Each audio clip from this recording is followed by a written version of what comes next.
Hello, folks. Welcome back to the Whoop podcast. We sit down with top athletes, researchers, scientists, really the best of the best to learn how to perform at your peak, how to unlock your own best performance. I'm your host, Will Ahmed, founder and CEO of Whoop. This week's episode, the famous and talented Kristen Holmes, our principal scientist, the Whoop VP of Performance Science, is joined by Angela Foster. Angela is an award-winning nutritionist, health and performance coach, keynote speaker, and host of the High Performance Health Podcast. A former corporate lawyer turned industry leader in biohacking and health optimization for women. Angela is the creator of BioSyncing, a blueprint for high-performing women who want to optimize their health, performance, and longevity by working with their female physiology, bio-individuality, and step into their most empowered future self. Kristen and Angela discuss transitioning from one career to another, how to prioritize looking after yourself. Angela really touches on the importance of connecting your mind, body, and spirit, training your self-awareness, the process of biosyncing. It's all about ensuring your life and goals are in alignment. That's powerful. The opportunities for women to grow in business and society, and how to properly measure success. If you have a question you want to see answered on the podcast, email us podcast@whoop.com, call us 508-443-4952. A reminder, you can try Whoop for free. Sign up for a free 30 days. You get the full Whoop experience. That's at whoop.com. Here are Kristen Holmes and Angela Foster. As an award-winning nutritionist, Angela Foster has become one of the industry leaders in biohacking and health optimization for women. Angela regularly gives keynotes to large fitness, health, and wellness events, including the Health Optimization Summit, the Biohacker Summit, Dragonfly Live, and Elevate Fitness Conference. She also delivers health optimization and performance workshops to large corporations and senior leaders. Angela has been featured in various media, including the HuffPost, Runner's World, Live Strong, Natural Health Magazine, and numerous health and wellness podcasts. Angela's podcast, the High Performance Health Podcast, is a top 1% rated global podcast. Each week, Angela interviews the world's top experts in the areas of health, performance, and longevity to help listeners create lasting transformation. Angela, welcome. Thank you so much, Kristen. I'm really excited to be here. Super excited for our listeners to get exposed to your insights. I really want to focus on, what it's like to transition from kind of one job to another. I'd love to dig into that. You have, as someone who's done this, as you've done this as a lawyer and transitioning to a high performance coach, would love to dig into how that happened and just some of the things you learned along the way, optimization, and also growth strategies, beating obstacles and how you think about that personally and how you coach others. So really excited to dig into this. We've had a chance to speak and, know your background and, you've had a lot of ups and downs. I'd love to kind of start there. What got you, you were a lawyer. Talk a little bit about that experience and what made you decide to transition to a different path. Yeah, sure. Thank you. So I started out as a lawyer, right? I went to law school, graduated, and then started training. Went into corporate law, which in London is kind of all the things that we track on Whoop, looking at sleep, looking at HRV, optimizing those parameters. As lawyers, we kind of totally disrespected sleep. It was just everything to get the deal done. So it was pulling off all nighters, weekends of work. We might do kind of 85, 90 hours straight with just 1 or 2 hours of sleep. And I think in my 20s, I felt pretty invincible, right? And I was on that career path, very ambitious, wanted to make partner. And I was ignoring lots of things along the way. So I did have kind of little warning signs with my health. So I developed PCOS, I had endometriosis. But it felt like at that time, there was just a pill or some surgery or something for everything, right? Just a way of solving it. And I was into fitness. and a little bit into nutrition, but not majorly. And I was really kind of focused on my career. And then I had this goal after kind of having surgery for the endometriosis, where the medical community kind of said to me, if you want to start a family, now is the best time because it will probably regrow. So I ended up going for both these goals at the same time of like, I'm going to make partnership this year and I'm going to see if I can fall pregnant, which probably sounds crazy looking back at it. And I thought, maybe one of them will come in. And it turned out that both did. So I made partnership at 8 months pregnant with my first child. It was quite a stressful pregnancy. And then I, just because of the kind of gynecological problems I've had, I was told not to wait too long. So I had my second child. When my first child was 12 months old, I was already 3 months pregnant, right, due to go back to work. So it was very kind of like close together. I just made partnership. And I guess nothing prepared me for the fact that I was going to struggle with postnatal depression. I wasn't that kind of person. I didn't see it. I was in kind of denial. And with my second pregnancy, I was sort of Googling prenatal depression, thinking, is this a thing? Because I was really struggling with my mental health. And I found some stuff about it, but I sort of ignored it. But the kind of short story version, I guess, is that I struggled with postnatal depression after every pregnancy. And then when I had my third child, it became very entrenched. And that's what then led to a diagnosis of major depressive disorder with bipolar episodes. And it was really, really hard to kind of control. And I got to this point where my daughter was 2 years old. I was still struggling. They were transitioning me off medications. I'd been having a lot of therapy. And I'd sort of created a prison in my own mind, if I'm honest. I had really felt trapped. I felt sort of worthless. I actually genuinely felt at that point my kids would be better off without me. So I kind of was having these thoughts of suicide and things and wondering, how am I going to navigate my way out of this? Because I'm going to leave my kids without a mother and I don't want to do that. So I just felt so conflicted. And I think, we know now, right? We have technology and things to help us understand the nervous system. But what happened was it had a really profound effect on my immune health. So when my kids got a cough, I ended up getting pneumonia. They were treating it with repeated courses of antibiotics and it wasn't working. And so then they sort of called me in. I had a chest x ray, and all I heard the doctor saying is, your lymph glands are really enlarged. They're really big, kept talking about this. So in my mind, I was like, what does that mean? The lymph, like, what does that mean? Could I have cancer? Like, what does that mean? So he was like, well, we can't rule it out without a CT scan. So they kind of rushed me through. And it ended up that actually it was just very severe pneumonia. And that's why my lymph glands were so enlarged. So the CT scan showed that it was viral and bacterial. And I was rushed straight through to hospital, to a bed. They were preparing a bed, most likely in intensive care, they thought at that point, because they thought they might have to intubate me. And I was neutropenic. So my white blood cell count was so low. It was viral and bacterial. And that's when it kind of struck me like, what is going on? Like, how have I found myself here?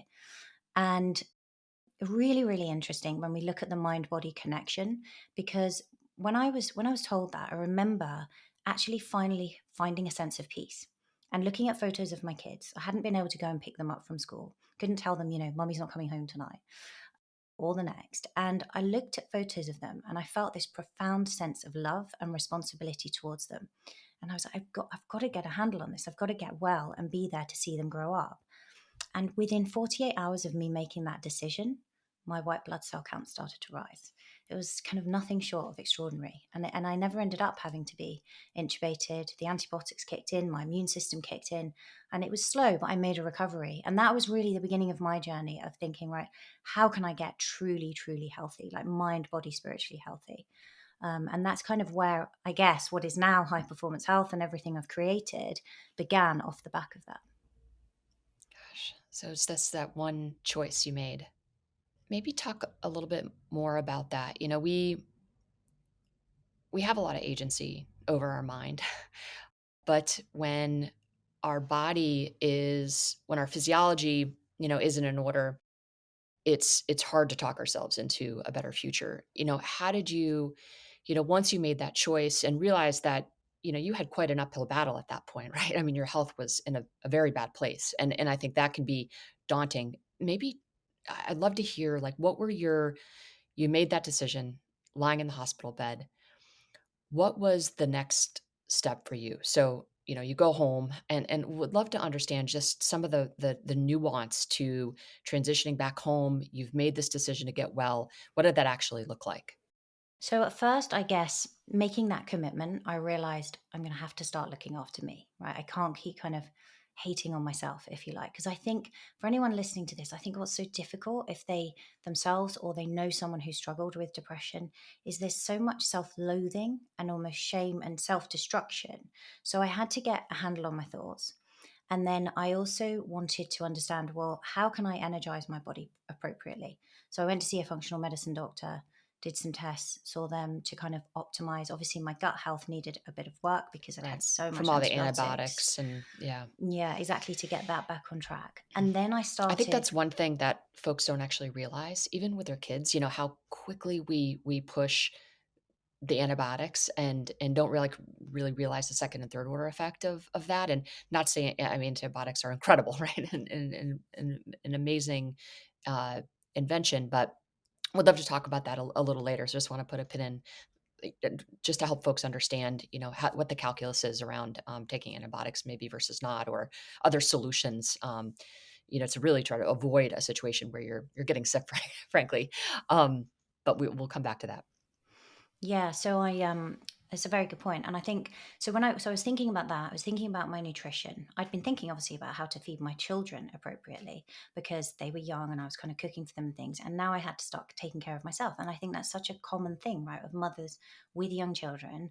I'd had the three of them in 4.5 years. It was all very quick, three C-sections, and I wasn't really taking good care of myself. So how do I start to do that? And I kind of found a clinical psychologist who was helping me and who was a little bit more spiritual in nature. And then I found Dr. Joe Dispenza's book, Breaking the Habit of Being Yourself. And I realized, like, it dawned on me, this is what I've got to do. I've got to break the habit of being me and create a new self. And that's kind of become a really core part when I'm coaching people is how do you step into your future self? And I'm not saying it's like you can do this in a rush. It was a transition. I was in the hospital back in 2014. It took me years to then kind of rebuild my health, but also train at the same time, and then slowly transition off. And it wasn't actually when I look at the antipsychotic and antidepressant medication I was taking, I was in a bad place where I was washing that down with wine at night and, just to get to sleep, I couldn't sleep. And I transitioned off all of that medication, I think, back end of 2019. But I utilized it to allow me to do the work because I think that's the thing you were touching on a moment ago is when you're in that place mentally, how can you build that mindset and that new future? And sometimes medication can be a tool, I think, to help you do that. And then, I then had to get myself to a point of resiliency where I felt I could come off the medication. Because the thing with medication is, as you withdraw off it, each level that you step down, and I did it very, very slowly, I would experience symptoms of depression. And so controlling that mood was very difficult. And I was kind of going against the advice of a psychiatrist who'd said to me, you'll be on bipolar meds for the rest of your life, which is disempowering, right, in Yeah, itself. totally. Yeah. So it was a bit of a journey, yeah. But I think it for me is connecting the dots between mind, body, spiritual health. I think all three of those are so important. Yeah, I agree. And Angela, you mentioned identity, and we think about after you've made that decision that, all right, I need to actually create a new future self. And, was it when you were thinking about your identity creation, did you think about it in terms of, all right, I am a person who blank, fill in the blank, and did you start, I think when we're trying to form a new identity, we have to practice being that person. So I guess I wonder, how did you, because I think for a lot of folks, especially kind of going into the new year, we're, thinking about what we want 2024 to look like. And, and oftentimes to your point, like it really does, you kind of have to start from scratch, and really think about, who do you actually want to be in the world? And I wonder, from your standpoint, had this huge uphill climb. How did you redefine your identity? And then what frameworks did you put in place to practice being that new person? Such a great question. So I think I looked at it and thought my first thing was because my big why behind this was I want to be there as a mother to see my children grow up. So what kind of mother do I want to be? So being really intentional with that. And when you're looking ahead and as you say with New Year, we look at different things and we think about what we want to achieve. And sometimes we will limit ourselves because our old programming gets in the way. And what you see is a gap. And as soon as you see that gap, the tiny part of the brain called the amygdala fires, and now you have a kind of fear-based response, and you start revising expectations of who you can be or what you can achieve. And I think there's some research I've seen around, if you ask the question instead, what if, then it kind of engages the prefrontal cortex and it kind of opens up your mind to a world of more possibility. So I was thinking, like, what if I could, really get well? What if I could be like this? What would that look like? And how can I then start to take the steps? So it's like visualizing that person. So if I want to be really healthy and there for my children, I want to be in better health than I've ever been before. What does that model look like? And what does she do? So I need to bring her from the future into the present moment. She eats in a different way. She exercises in a different way. She takes care of herself so much better. She prioritizes her sleep, right? So I started to bring those things in. And anytime that anything feels big and scary, then I would bring it back to the present moment. Because anxiety is often fear based around the future, and depression can obviously kind of be quite past based in many respects. So when I could bring it back to the generous present moment, as Joe Dispenza calls it, I felt that sense of calm return. And I can only control those choices through present moment attention, right? And so that's what I was doing, but then visualizing who I wanted to be. And I think giving myself the patience and the grace of time. I remember my psychologist saying to me, maybe you're setting your expectations too high. And my immediate response was, I wasn't working, I'd given up my job, I was spending time with my kids. Like, how can you say I'm expecting too much of myself, right? At this point, when I was really depressed, I was like, how can you say that? I used to run multinational deals, and now getting out of bed and taking my children to school is an achievement. And that's all I seem able to do. And so I kind of had to sort of also lower my expectations of myself for a bit while I allowed myself to heal. So there was that combination. But I think looking at that future self and modeling it and thinking, well, what does she do and who is she? And then starting to take steps in alignment through present moment focused attention is the way that I did it. I love that. I love this framing of kind of what if. I think that brings in an element of curiosity. And so maybe if you want to talk about approaching, and when I think about setting goals, for example, and I think you break up a really great point that sometimes they can be self-limiting.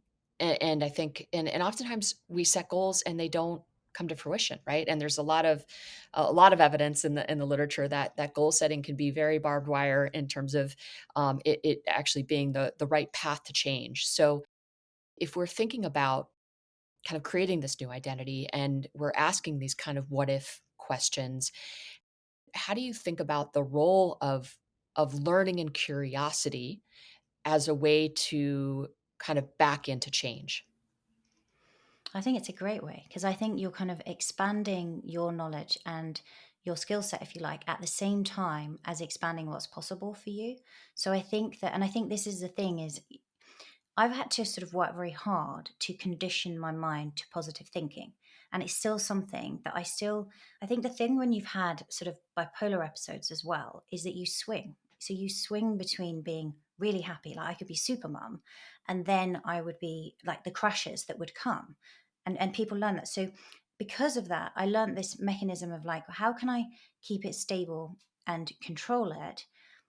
And through that, I learned to always spend time each day on something that was mindset based, right? That was causing positive adaptations, if you like. And I think for anyone who's trying to achieve a goal, if you do that, I've heard someone say in the past, it's really difficult to feel depressed when you've got Tony Robbins in your ear, right? But if anything you listen to, right, that is going to help you feel more upbeat, all of a sudden you feel like there's a world of possibility out there. I also think that it's not just thinking your way into it or visualizing it. Also, exercise for me is a tool. And it's quite funny because I love strength training because and I just got my results yesterday. Whoop sent me the annual review and said, hey, you're Yes. in the top 5% of strength trainers. And I was like, It's probably amazing. because I'm obsessed with strength training, maybe I need to work a bit more on my aerobic fitness. No. And so it kind of like it creates order in my mind, right? So what I think is when you wake up in the morning, you don't have to have a fixed morning routine as such, but have a way of thinking, like, what if you ask the question, how do I want today to be? Who do I want to show up as? And what can I do that's going to help me step into her right now? And often, if your mind isn't on board, moving your body is going to facilitate the mind, right? So we can use both. Sometimes we want to use the mind to influence the body, and sometimes we're going to use the body to influence the mind. And so for me, exercise is a very powerful way of doing that, because you feel like you did something and you achieved something first thing. Now you feel empowered, and that again opens you up to more possibility. And just visualizing what you want to happen, I do really genuinely believe, like, some of the synchronicities that have happened in my life and in kind of building a new career have been because I allow myself to dream. And we don't do that. Why do we restrict ourselves like that as adults? You know, I remember looking back at my 11-year-old in the car a few months back, and she was really quiet. She goes, "Mummy, turn the music up." And then she sort of had her eyes closed, and I thought she'd fallen asleep. And I said, "Did you have a little nap on that journey?" And she was like, "No, I was just dreaming." And she dreams about her gymnastics and things like that. And I thought, I remember that as a kid, right? I remember dreaming, and children see a whole world of possibility. But as we become adults, and I think almost more so as we become mothers, we can start to restrict and go, yeah, I'll just look within these bounds or this box. But we want to step outside of that as much as we can. And I think dreaming is part of it. Oh, I love that. Yeah, I think those little impulses that we felt when we were young, we need to honor those as an adult as well. So but it's hard to do, and when we have a lot of responsibilities and we're kind of rushing from one thing to the next, it can be challenging to actually really lean into those impulses and honor them. I think what you're I think talking about is creating space for the self and creating space for dreaming and creating space for connecting your thoughts with your actions.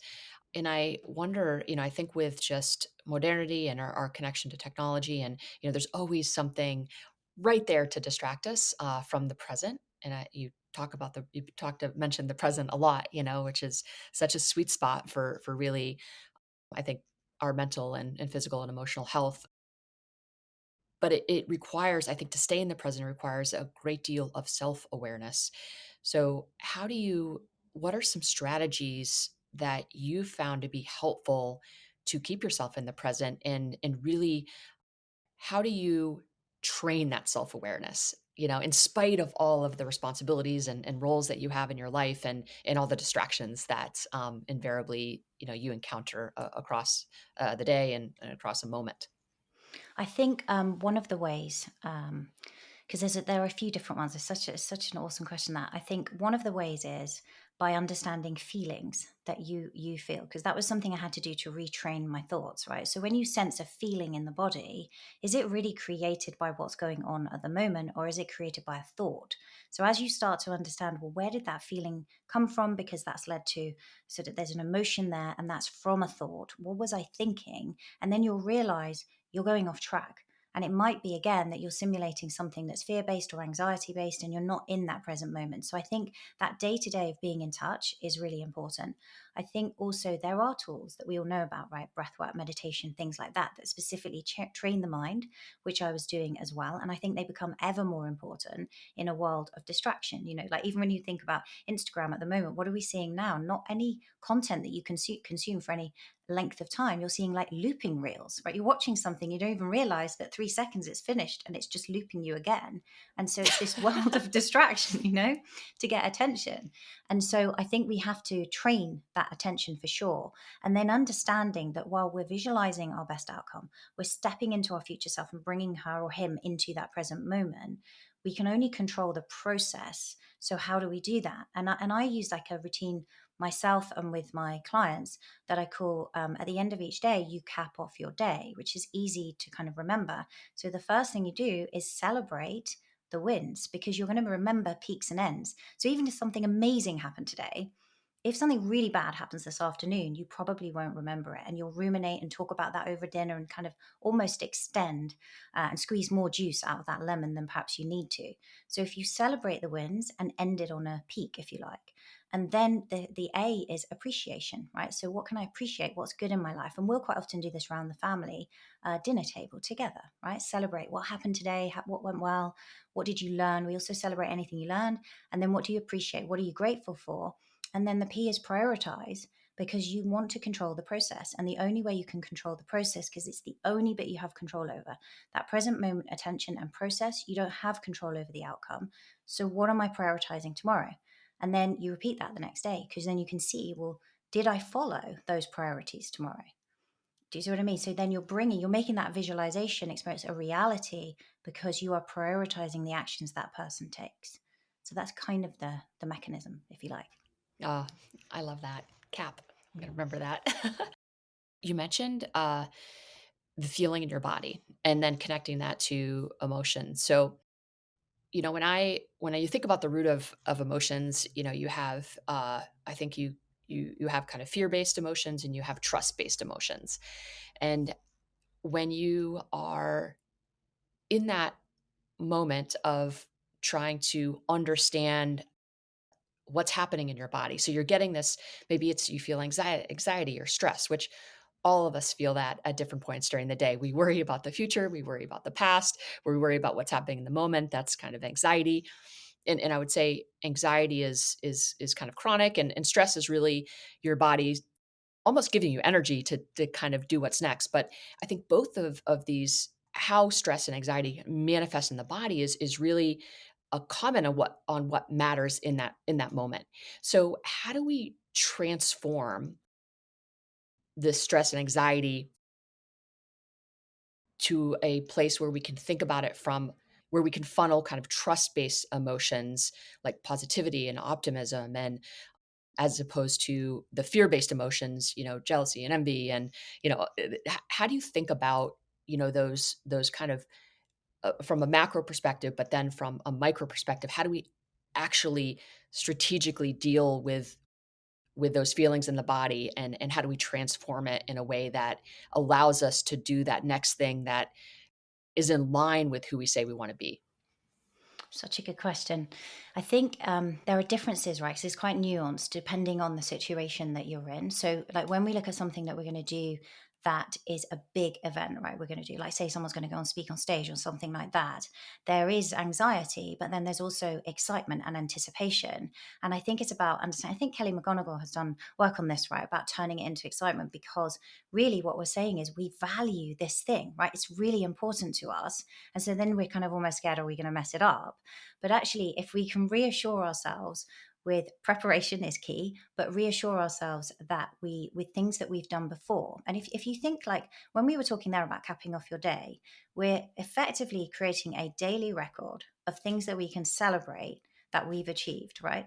And what that's doing is providing evidence to ourselves that we can deliver on our goals and we can achieve the things we say we're going to do, which is actually helping self-esteem and self-confidence, because that's helping what you consciously want to do go into that sort of subconscious programming that I can do this.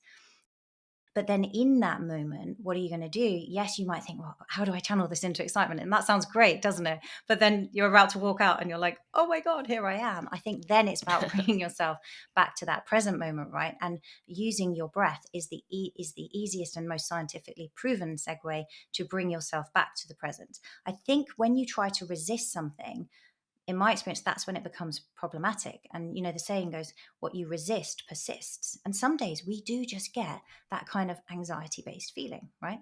And you think, I don't even know why. Like, why is it I just feel like that today? I'm not sure. Something's kind of making me slightly edgy. And maybe it's your hormones as well for women, because we are fluctuating throughout the month. And particularly, if you're in your 40s like me, you're encountering those years where you're seeing disruption as well. And so there's a very kind of real thing. So I think it's about supporting ourselves, yes, with the right mindset, but then also in other ways, and thinking, where do I need to give myself a bit more support? And that might be even using things like adaptogens, right, that help support adrenal function. Like, there's so many layers to that anxiety. But I think if we compare ourselves to others, which was one of the things that you brought up, that really is the thief of all joy, because I think we have to believe that everything is happening to us in the timing that's right for us, and that we're learning and we're growing along the way as that's taking place. Oh, that's beautiful. So part of your messaging and ideologies is this power of modality called BioSyncing. So maybe if you could talk a little bit about, what exactly is that, and how do you bring this modality into your coaching? Yeah, so BioSyncing is something that I formulated because I wanted to. So if I track back a little bit, right, where I had all that experience, I'd had high performance, I'd achieved, made partnership, then I'd completely kind of destroyed my health. Then I had the luxury of creating some time to focus on my health. High performance health was about how do I bring these two worlds together? That was where it began. I was like, there's got to be a way. And then I realized that if you want sustained high performance without burnout, then actually what we need is to have optimal health because it's the foundation. Which is why when I'm speaking to clients and program members and organizations, I always say to them, what if you embody the mindset of an athlete? Because an athlete prioritizes things so they don't have this wandering baseline, right? They prioritize their mindset alongside their nutrition, their sleep, their recovery, their fitness, and all of these things. And then it was like, how do I create this in a framework that helps women and really gives them something like pillars, if you like, that they can work off. And so biosyncing, I found, was the powerful sort of trilogy of syncing with your future self, as we've been talking about, syncing with your female physiology. And by that, I don't just mean like syncing with your cycle, because you might be someone who's going through perimenopause and there's disruption, but syncing with or postmenopause, wherever you are in that process, so you can support your hormones because we're so different than men in terms of those. And then syncing with your bioindividuality. So we look quite a bit in my programs at heart rate variability and biofeedback and things, but also thinking like I'm an individual with my goals. There are seasons in life. Where am I at this point? And what is suitable and works really well for me may not work for someone else. Someone asked me the other day, I keep reading that everyone who's really successful gets up at 5 a.m. Do I need to do that? Like I'm not an early morning person. Of course not, right? We're all individual. So what's your optimal time to access a flow state, to get deep work done, and understanding that you want to sync with that. So what works for me isn't necessarily going to work for you. But I found that if you follow that sort of those three pillars, we can affect change. I love that. So, as it relates to, I mean, you work with folks to help them improve their autonomic functioning and increase autonomic control. And so, this notion that we actually have control over our nervous system to a degree is kind of a novel concept. But I imagine in your practice, this is work that you're actively engaged in. So, maybe just quickly, how do you educate folks on the nervous system just at, high level? And then what would you say are the strategies that you would coach on to help people get back into kind of nervous system balance? So basically, when we're looking at the nervous system, I guess the simplest way that I explain it to people is when we think about our heart rate and we know that our pulse is beating at a certain number of beats per minute, then we can also look at a metric known as heart rate variability, which obviously shows on Whoop as well, very helpfully. And that heart rate variability is more variable. So if someone has a pulse of 60 beats per minute, we wouldn't expect to see their heartbeat one beat every single second. We'd expect there to be kind of varying intervals between heartbeats. And those intervals can show us how well that nervous system is operating in terms of the balance and how much we're engaging both our parasympathetic nervous system alongside our sympathetic nervous system. And so it's a kind of easy way to look at it. And if you think that when there is disorder, it could be outside or it could be through your thoughts, the heart itself tries to create order because it's sensing that disorder. So now it becomes more rhythmic in nature. So it's like a really early warning sign to us. And if you're looking at that and you're looking and you use Whoop and you look at your overnight scores and you see my heart rate variability is dropping, then I need to prioritize potentially a bit more recovery here. And then what does that look like?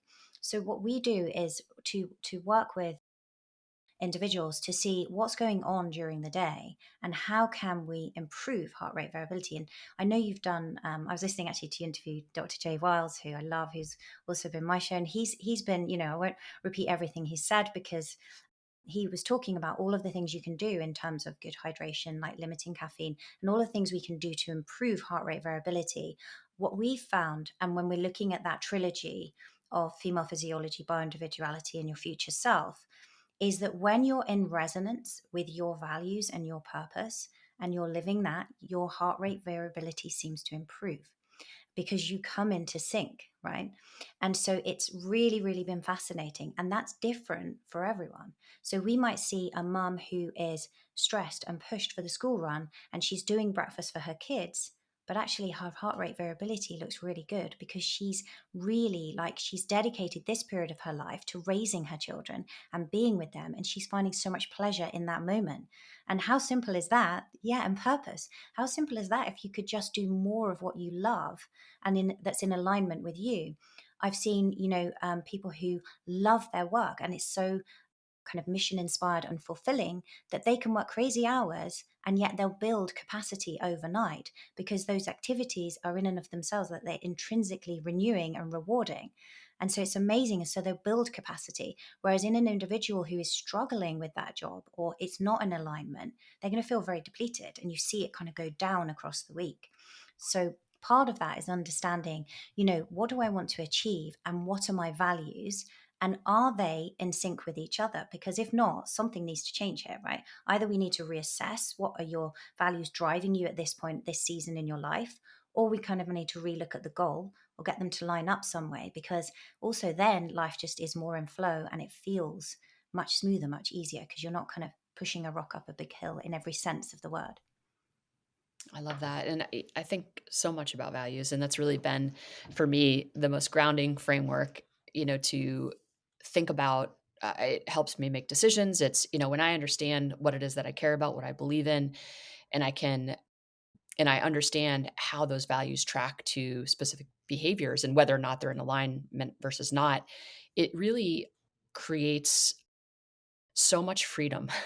And I don't know, it sounds so simple, to really think, okay, what it is, what do I value? And, I think first your identity, when we think about, the four components of habit formation, identity creation, or, who do I want to be in this world is such an important thing to reflect on and to answer.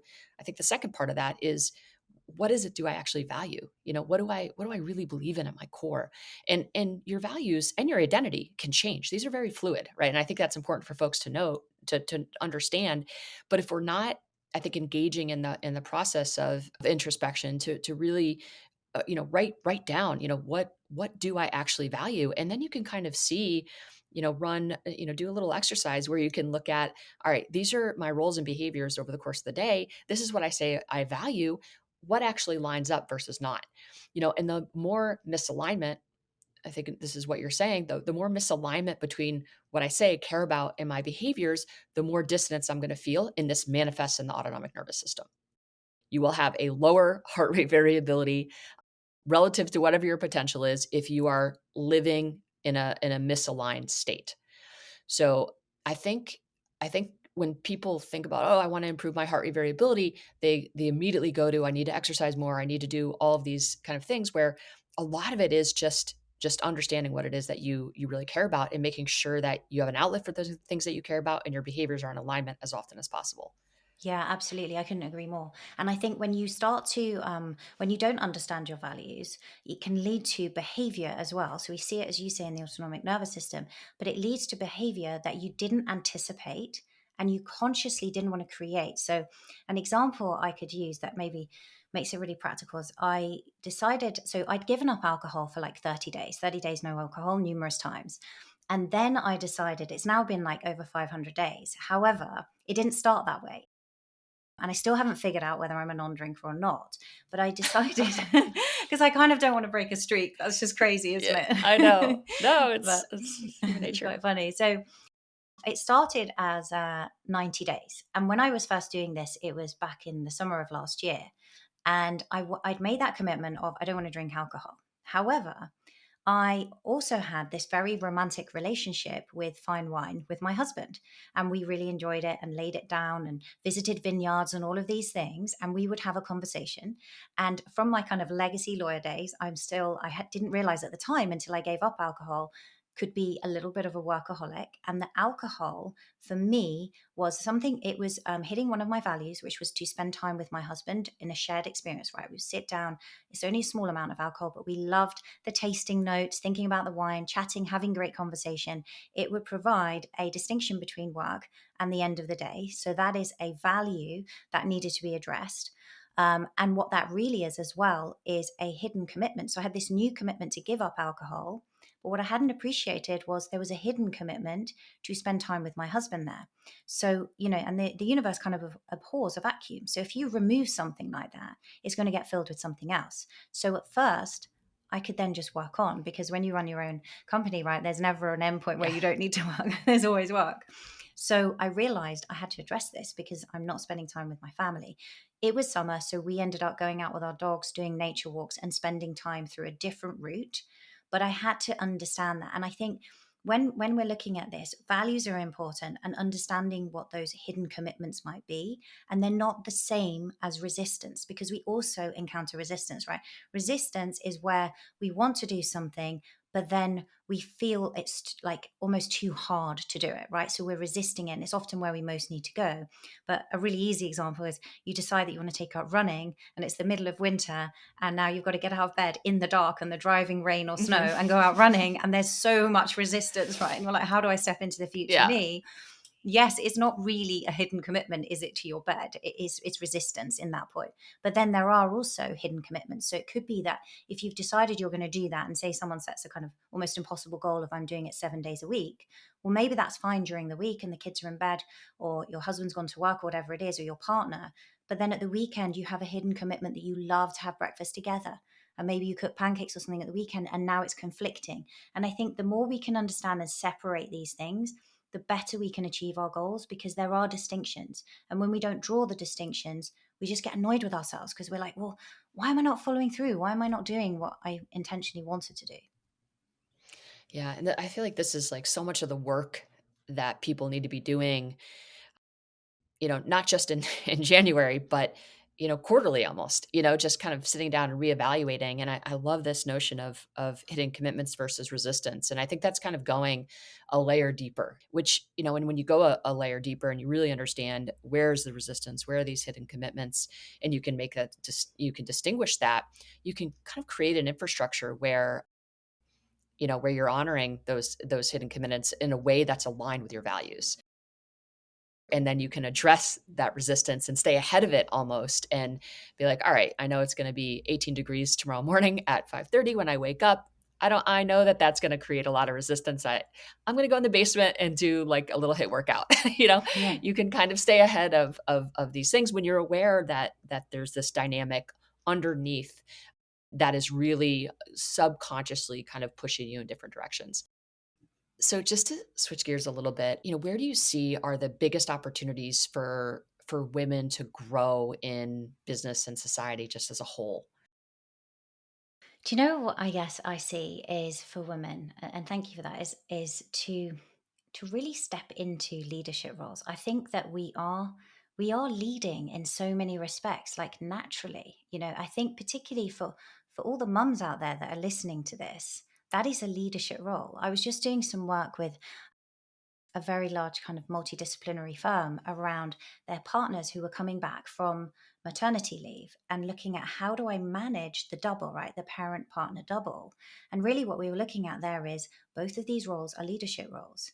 And if you can get the values we were talking about to line up for both of them. So how is that partner role supporting, or for someone listening, how is your career supporting that role as a parent? How is the parent role also supporting you in your career aspirations? Is so much easier to do. And I think that, yeah, just understanding as women that naturally, I think we are wired towards high performance because we take on so much, but we need to look after ourselves. And if we can truly embrace it and do many of the things we've been talking about, then we can really live out our dreams, and we don't have to separate them or put them on hold. Maybe we take a little bit of time out for a period, but then we can give ourselves that space. We don't have to be in the always on framework. Do you know what I mean?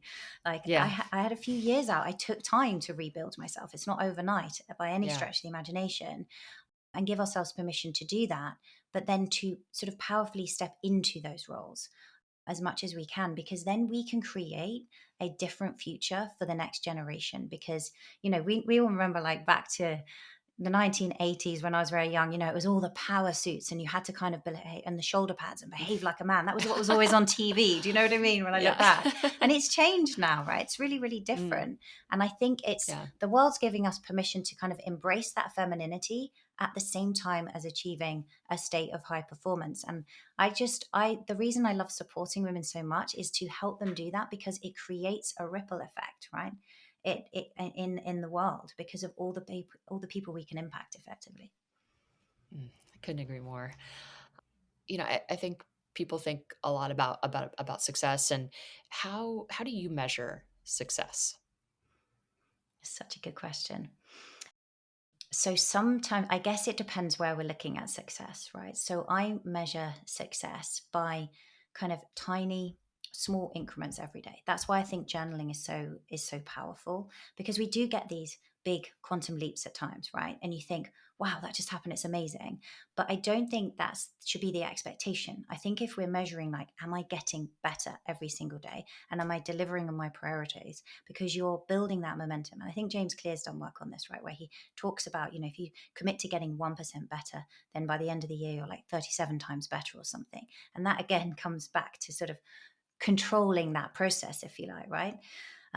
So that's a kind of, it's a more subjective analysis. And then when you get your wins and acknowledging them and stepping into them, then you've got to step into a new level of you, right? So when these quantum leaps happen, and I think that's the bit where people can struggle, if you like, because if you still have a mindset of sort of being down here, and then all of a sudden you jump to this new level of success, I think we need to kind of let our lungs adjust to the altitude, if you like, when you get there, and just let things breathe and go, okay, this isn't the new me. Do you know what I mean? It's a bit like someone who's accumulating more wealth. It's like, this is a new normal for me in my bank balance, because otherwise we can almost do things on a subconscious level that kind of destroy that process, if you like, because we're not comfortable being there. So we've got to get used to that new version and then keep up leveling to step into the next version of ourselves. So I think but I think reflection is one of the best ways, because, and this is something at this time of year, like at the end of the year or early in the new year,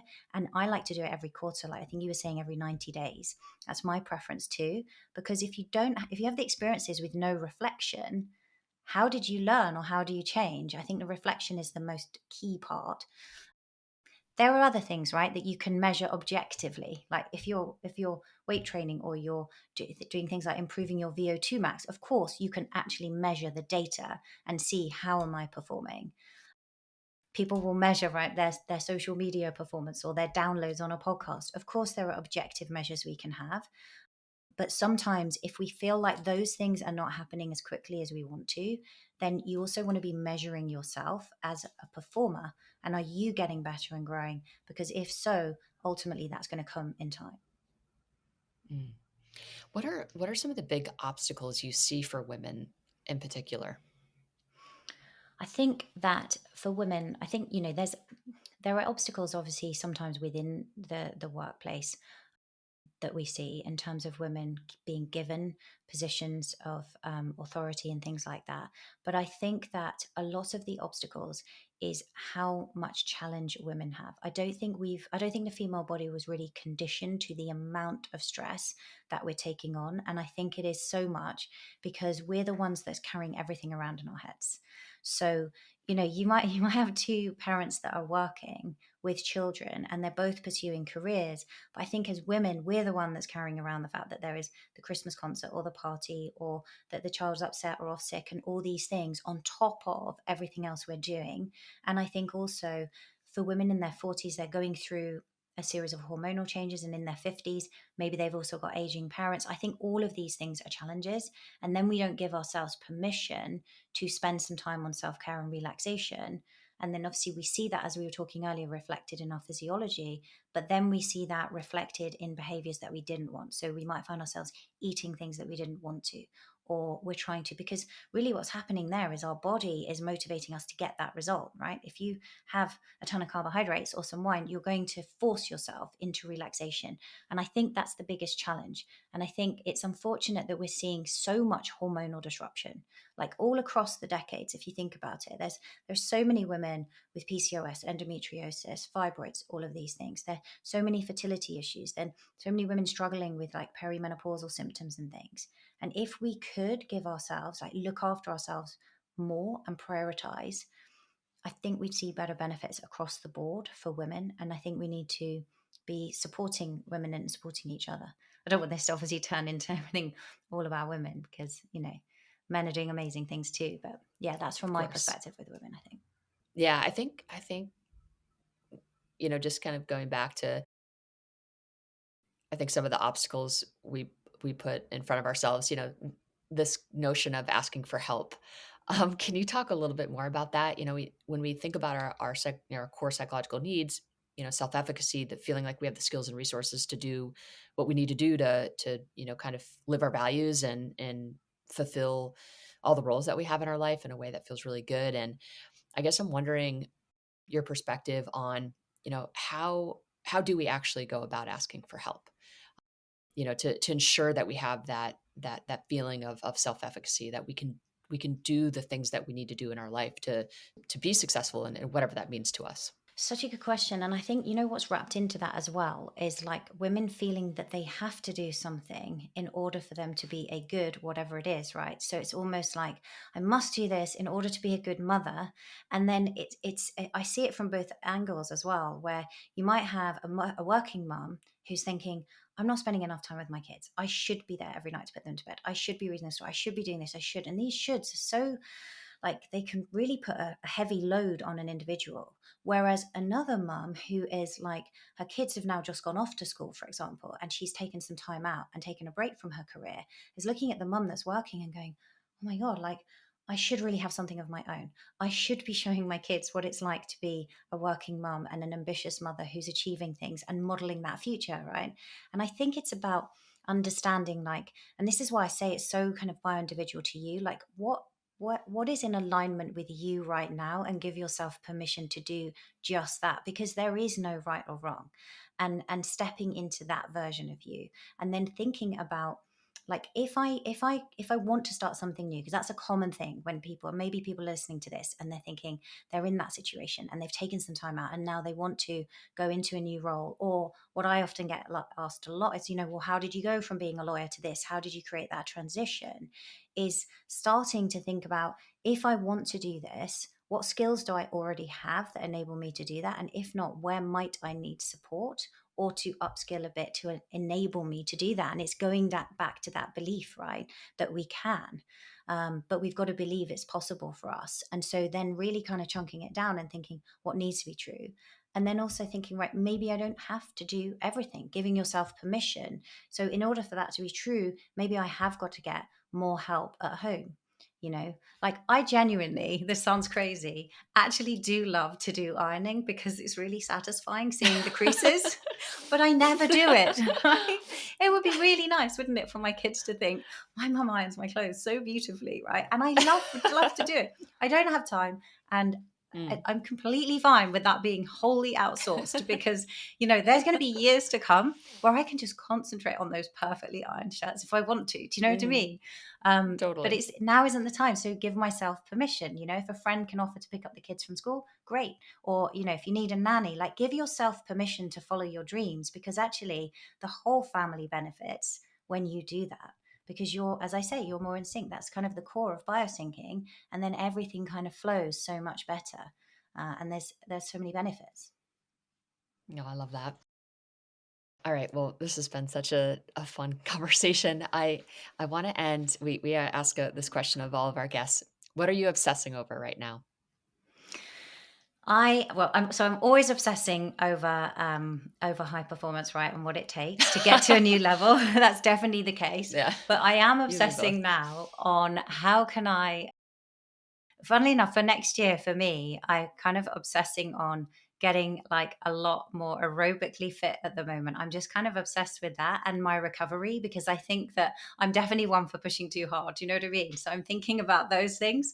But for me, I think the biggest thing for me is just reading and learning and like renewing all the time. I think that the more we can do that, because I think it is such an exciting time at this point, right?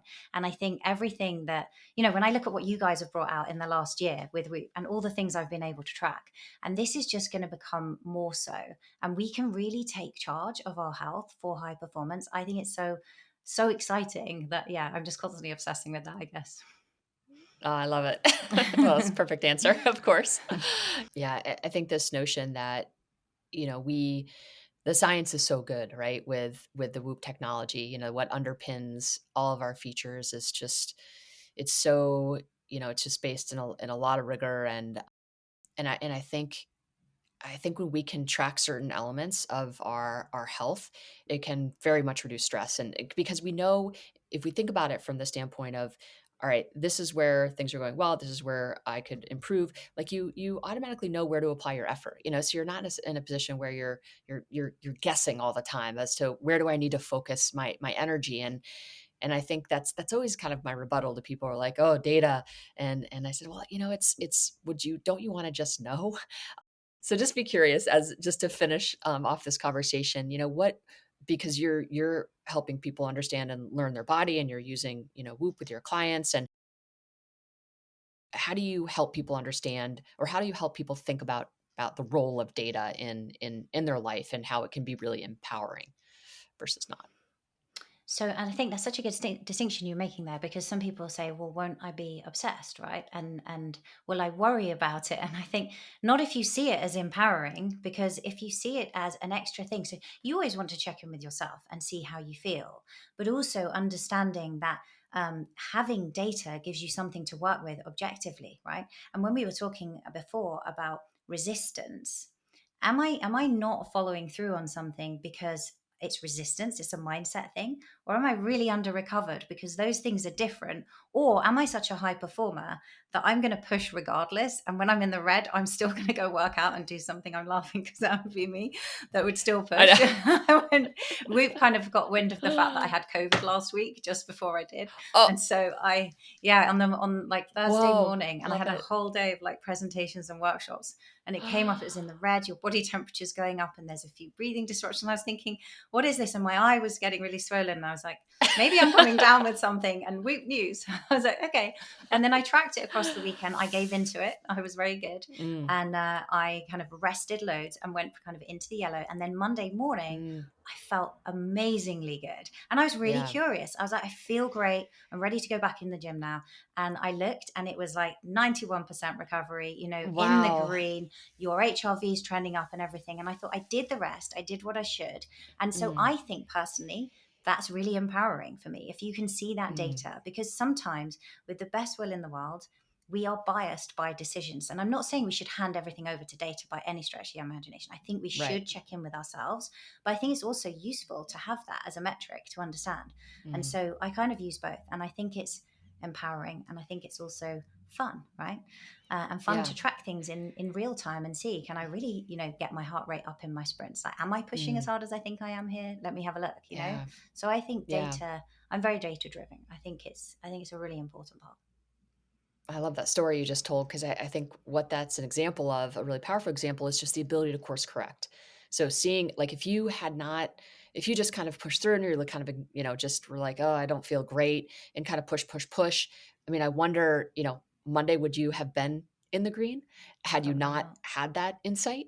And I think, one of the questions that I was hesitant to ask, I just wonder, Angela, as you think about, that moment where you were just absolutely on the brink. You were having suicidal thoughts. You're, getting admitted into the hospital. What if you saw that decline, 3 to 6 months earlier, Mm. and had the opportunity to course correct? Do you ever think about that? Like, you didn't have this knowledge of your body.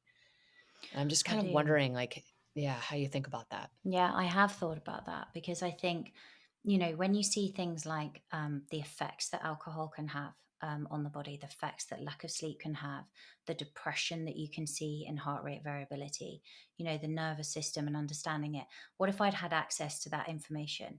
And I could see that, because I couldn't, at the time, I couldn't understand when, I would have those good days. And like I was saying to you, I was like super mum. And then we learned over time, they preceded the biggest falls. But what if I could see the polarization of what it looked like on my nervous system? That, this is how I can feel here, and this is what it's like. I think, I think it would have been an extra tool, definitely, for sure, because I couldn't see it. And I think that's the difficulty with mental health, right? Is that no, you can't see it, and nobody else can see it. And people who are struggling with mental health are often really busy and good at hiding it. And I was really good at hiding it. My friends definitely didn't know that it was taking my son an hour and a half. I feel embarrassed to admit it, to an hour and a half to pull me out of bed because I couldn't face the day, and the arm tugging and mummy, please, when I go to school, and how had I ended up in that bad place? And I think that if just understanding that and seeing that, and what if we went back even before that, and as a lawyer, I could see this is what's happening when I'm pulling those all-nighters and those weekends, because there was a background, I think, of adrenal dysfunction, right? And then you deplete everything with the pregnancies and the postnatal. There's a whole series of events.